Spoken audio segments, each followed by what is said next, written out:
Здравейте, приятели! Не знам дали съм ви споменавал, но преди да стана готвач бях футболист. Дори съм играл професионално. Не много, но все пак имам такава кариера. И от тогава ми остана голямата любов към спорта. Няма голямо спортно събитие, което аз да не следя изкъсо. А знаете, че това лято, освен европейско първенство по футбол, има и олимпиада. А как да ги гледаме? Разбира се, с хрупкава пица в ръка. А коя е най-хубавата пица? Неаполитанската. Та днес ще ви покажа как да си направите перфектна неаполитанска пица вкъщи.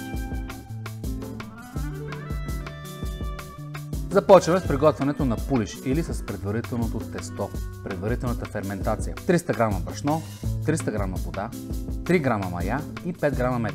Разбърквам, покривам с фолио за свежо съхранение и прибирам в хладилник за 16 до 24 часа. Но преди това 1 час на стайна температура. Това е тайна номер 1. Бавното втасване на предварителното тесто.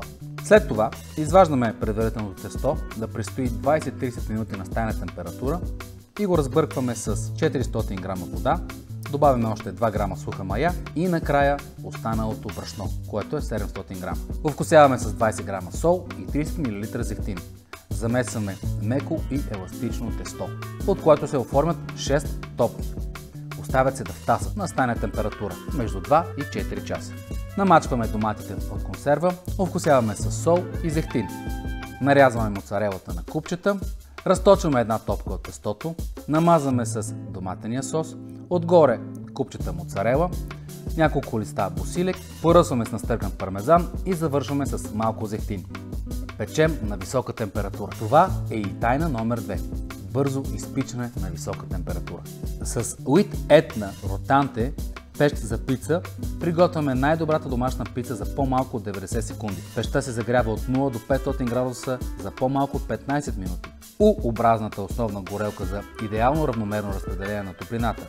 Допълнителната усилваща горелка, разположена под въртящата се плоча за пица, осигурява постоянна, равномерна температура и постоянно гореща плоча за пица, за да може пиците да се пекат непрекъснато. Изваждаме от пещта и поливаме борда с зехтин. Не казвам, че храната е по-вкусна пред телевизора, но не казвам и обратното. Сега имате възможност да си приготвите най-вкусната пица вкъщи за 90 секунди. Има нужда от малко предварителна подготовка, но все пак аз съм готов. Остана само да се насладя на спорта.